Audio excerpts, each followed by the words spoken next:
मौत की मंडियों में सबने बढ़ बढ़ के बोलियां दी हैं।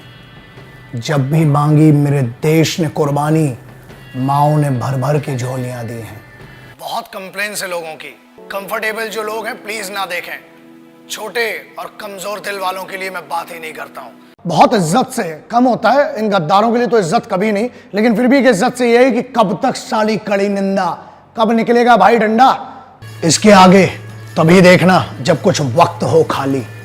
ऐसा है, बहुत सारे कामों के लिए वक्त निकाला जाता है। आज इस देशभक्ति के लिए, आज अपने देश के लिए, उन योद्धाओं के लिए, उन वीरों के लिए, वीरांगनाओं के लिए, उन शहीदों के लिए चंद मिनट आपसे मांग नहीं रहा हूं, सलाह दे रहा हूं। देखना हो देखो, वरना अपने काम पर लग सकते हो, कोई फर्क नहीं पड़ता है। क्योंकि जैसे देश से मोहब्बत है वो तो इसके आगे देखेगा और उसके खून में उबाल आएगा और फिर से इज्जत आएगी और लहू में लाल रंग तो बहुतों के बहता है। मैं उनकी बात कर रहा हूं जिनके लहू में इंकलाब बहता है, वो देखें। जिनके लहू में तिरंगा बहता है वो देखें। शुभ्र ज्योतिषनम पुलकित यामिनी, फुल्ल कुसुमिता द्रुमिदल शोभनी, सुभाषिनी सुमधुर भाषिनी, सुखदाम वरदाम मातरम, वंदे वंदे मातरम। एक हिंदुस्तानी का परिचय ये है, हमारा यही अंदाज पूरे जमाने को खलता है कि ये तूफान में चलने वाला चिराग क्यों किसी से नहीं डरता है। ये कैसी चाहत है यारों, ताउमर जन्नत को पाने के लिए खुद जमी की जन्नत को उजाड़ बैठे। आंधियां चल रही हैं आज फिर तिरंगे को झुकाने को, झुकने न देंगे तिरंगा। तेरे लाल खड़े हैं माँ सर कटाने को। मुश्किलें तो बहुत दी है मौला तूने मुझे, फिर भी जिंदा हूं ये मेरी माँ की दुआओं का असर लगता है।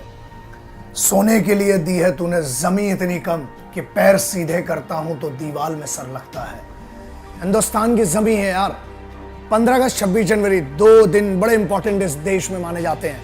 जरा अपनी देशभक्ति को हैशटैग के ऊपर भी लाओ, बहुत जरूरी है। Please do not create such things in the country. इस देश में तोड़ने का माहौल मत करो यार, बड़ी मुश्किल है वैसे भी।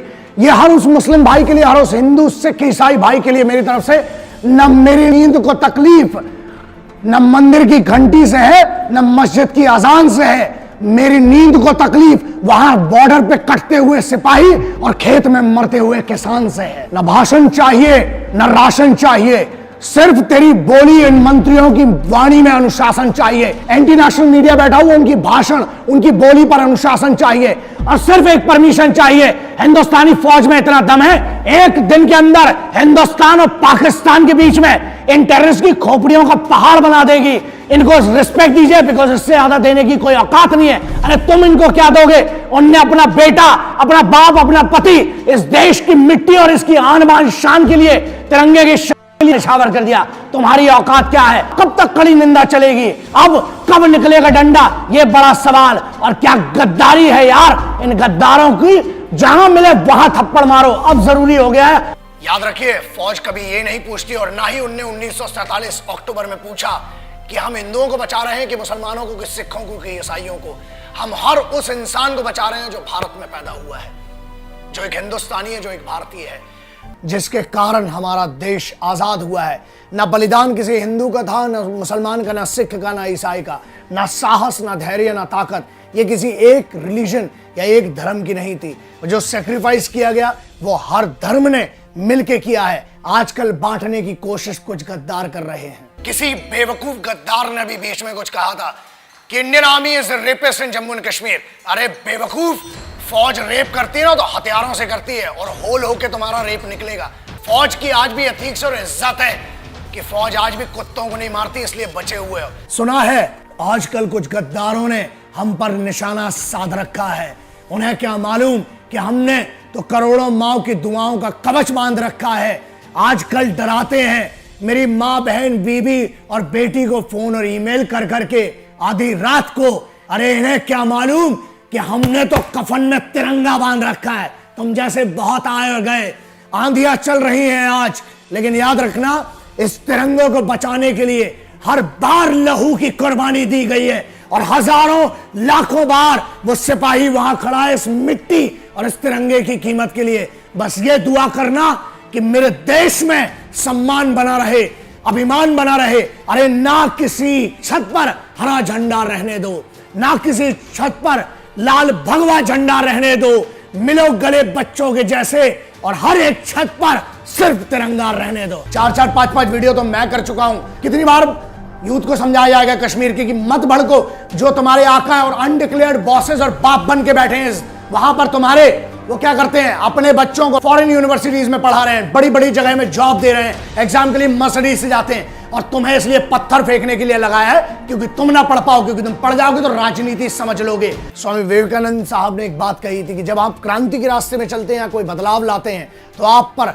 4 स्थितियां आएंगी। पहला, आपको सबसे पहले लोग इग्नोर करेंगे या आपको छोड़ेंगे, आपको निग्लेक्ट करेंगे। दूसरा, आप अगर आगे बढ़ते रहते हैं उसके बाद आपको झूठा साबित करेंगे क्योंकि आपके सत्य से वो लोग डर रहे हैं और वो गद्दार हैं।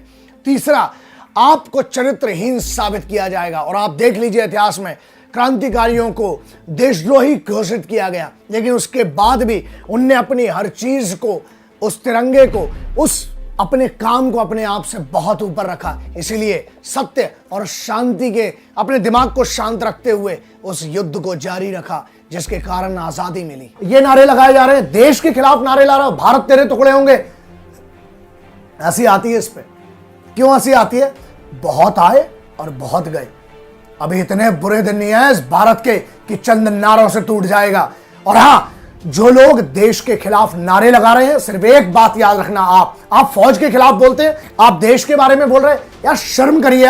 आप अपने आप से पूछिए, आपने इस देश के लिए क्या किया? देखो, यहां पर कुछ बेवकूफ कमबख्त हिंदू मुसलमान की लड़ाई में मर जाते हैं और इन जैसे बेवकूफों के लिए कुछ वहां सिपाही बर्फ में मर जाते हैं। उनकी शहादतों की तो इज्जत कीजिए, प्लीज प्यार से रहिए, काम आएगा। बूढ़ों की इज्जत कीजिए, महिलाओं की इज्जत कीजिए, बच्चों की इज्जत कीजिए, एक दूसरे से प्यार में रहिए, हिंदू मुस्लिम एकता पे काम करिए। और किसानों के लिए कुछ करना है तो करिए, सिपाहियों के लिए कुछ करना है तो करिए, अपने फायदे से थोड़ा ऊपर सोचिए, देश के फायदे के लिए। जय हिंद, वंदे मातरम, इंकलाब जिंदाबाद, भारत माता की जय।